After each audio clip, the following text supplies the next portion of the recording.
Cek, oke. Halo, konnichiwa, sampurasun, welcome di channel Ceritaku. Kali ini IM akan membahas sebuah film yang berjudul 700 Days of the Battle US versus the Police. Film asal negeri Sakura yaitu Japanese atau Jap atau juga Jepang. Yang dirilis pada tahun 2008 dengan judul asli Boku Tachi Tochujai San no 700 Nichi Senso. Melihat judulnya, saya kira film ini film action dengan adegan baku hantam dan baku tembak. Ternyata sang penulis film ini berhasil mengelabui saya juga Mang Aep tukang awug di seberang sana. Film ini adalah film drama komedi yang sangat lucu, konyol, kocak, lebay, bangsat, bikin ngakak, dan bikin terharu juga. Ide cerita yang simple dibalut komedi yang di luar nalar manusia mampu mengantarkan film ini sukses mengundang gelak tawa penontonnya.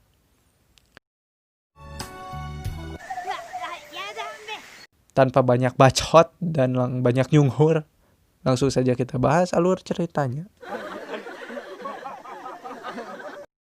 Di awal film kita akan diperlihatkan oleh sekelompok anak SMA yang sedang menaiki sepeda. Bersetting di sebuah kota kecil pada tahun 1979. Mereka ini adalah Mamachari, Seijo, Chiba, Takaaki, dan Inoue. Mereka adalah geng yang suka menjahili orang-orang di kota itu. Tak pandang bulu dari guru, turis, wanita, pria, tukang aromanis, tukang gulali, sampai maapoi tukang seblak ceker, mereka jahili.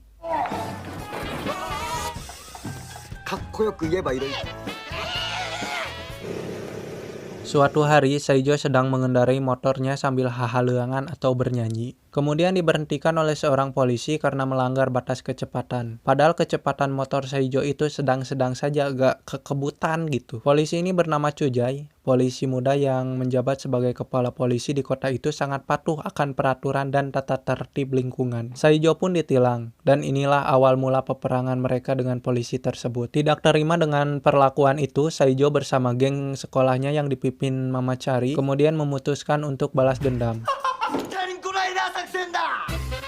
Dengan melakukan tindakan-tindakan jahil agar kepala polisi itu mengundurkan diri dari jabatannya dan meninggalkan kota itu.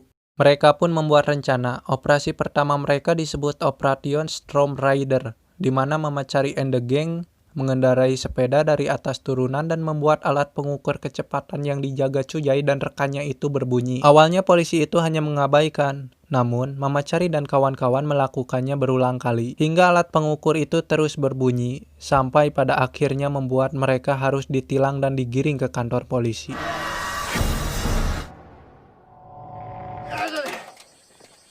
Lalu datang guru mereka meminta maaf kepada polisi atas kelakuan murid-muridnya itu. Dia bernama Tarashima.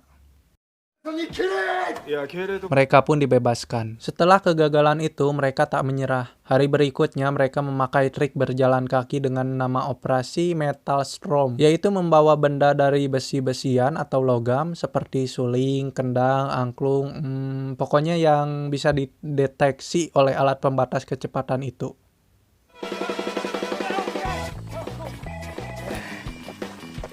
Tetapi mereka berhasil ditangkap. Lalu datang lagi guru mereka.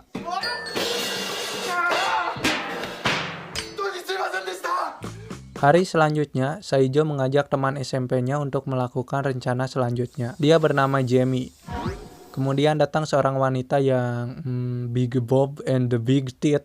Dia bernama Kazumi. Kazumi ini menyukai Mamachari tetapi belum dikasih jawaban olehnya.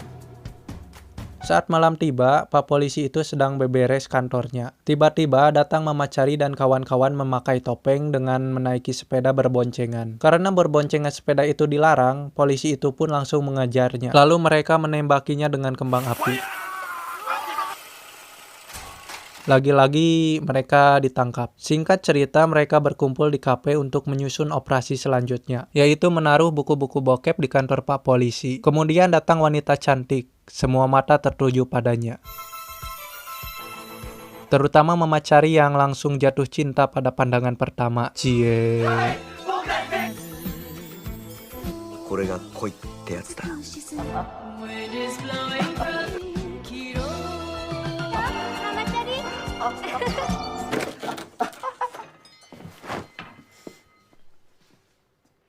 Hari berganti poe, poe pun berganti hari. Mereka sering datang ke kafe untuk melihat wanita cantik itu.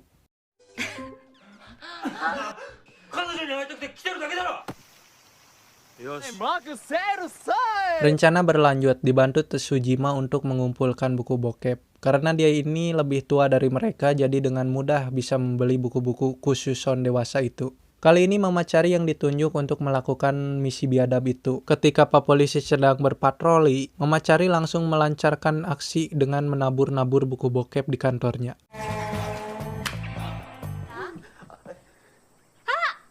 Tiba-tiba datang wanita yang dicintainya. Wanita itu bernama Kanako. Ternyata dia adalah istri si polisi. Au, sadis.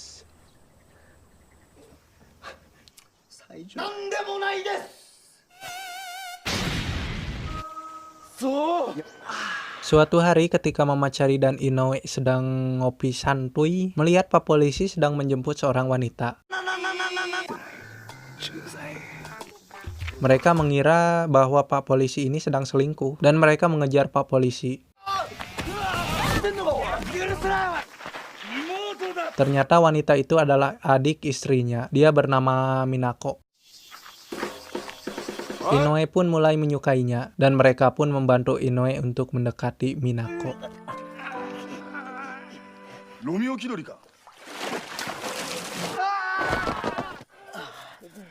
Suatu hari mereka kembali menjebak Pak Polisi. Mereka dibantu Mika. Mika memberitahu Pak Polisi kalau ada orang yang pingsan di taman. Polisi itu pun langsung berlari. Tiba-tiba Pak Polisi masuk ke lubang yang besar dan mungkin kedalaman lubang itu sampai ke perut bumi. Ternyata yang pura-pura pingsan itu adalah Chiba. Mereka sangat senang karena operasinya berhasil. Mereka pun pergi ke warung nenek sihir untuk membeli mie karetnya. Mereka semua kepedesan dan ternyata itu adalah balasan dari si polisi.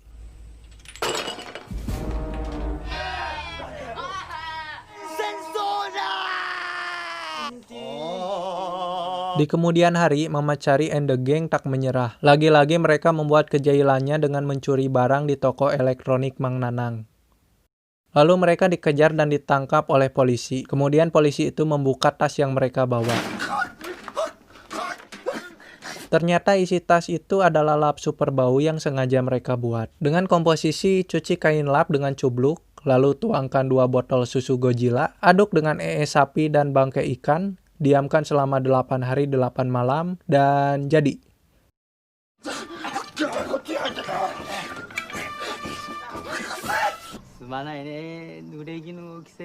Mereka pun berhasil. Saat di jalan pulang, polisi yang sedari tadi mengikuti mereka mengajak Mama Cari, Saijo, dan Inoue untuk makan seblak ceker maapoy. Mereka pun mau.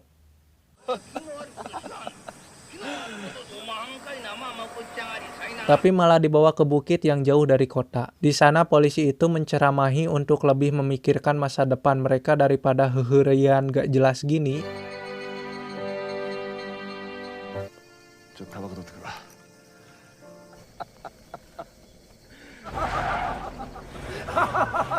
Lalu polisi itu meninggalkan mereka sambil tertawa terbahak-bahak. Itulah pembalasan prank mereka.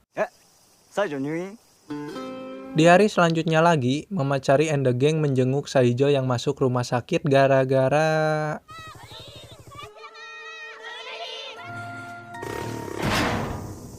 Kemudian Saijo merencanakan untuk mencuri kembang api di kota sebelah. Karena di kota mereka itu gak ada acara festival kembang api. Karena resikonya di penjara, mereka semua menolaknya.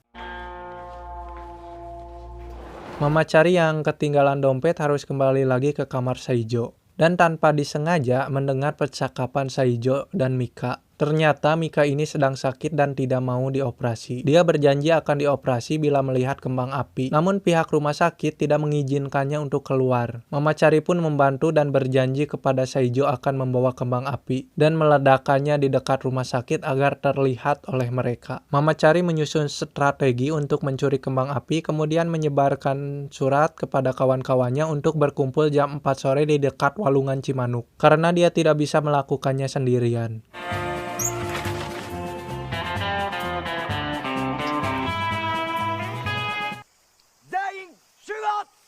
Yang datang hanya Jamie dan Chiba. Mereka pun melancarkan aksinya meski bertiga. Chiba yang menyamar jadi pekerja ditugaskan untuk memadog atau mencuri sumbu dan bubuk mensiu. Jamie yang menyamar jadi perempuan bersama dengan Mama Cari, mereka berpura-pura mewawancarai Mang Asep Codet selaku bos dari festival kembang api itu. Ketika Mama Cari mengalihkan perhatian si Mang Asep Codet ini, Jamie beraksi untuk memadog peledaknya. Mereka pun berhasil lalu pergi. Tetapi dihadang oleh polisi. Tiba-tiba ada yang berkelahi. Sebagai penegak hukum dan penegak keadilan, polisi itu langsung memisahkannya. Dan ternyata itu Takaaki yang mengalihkan perhatian mereka. Mama Cari berhasil kabur. Di sini mereka gegerewekan sambil memboseh sepedanya.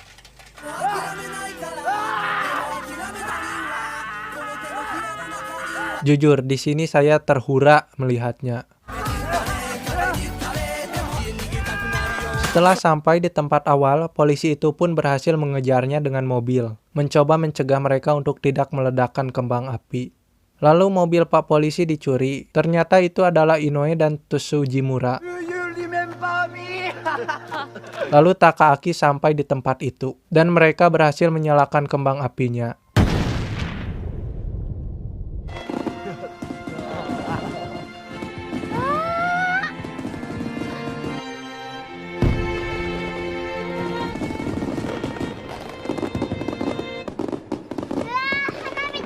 Setelah itu mereka ditangkap lalu dibawa ke rumah sakit. Tiba-tiba di sana kembang apinya bebeladagan kembali. Ternyata itu adalah kembang api yang disiapkan oleh Pak Polisi untuk membantu keinginan Mika. Mereka pun dibebaskan.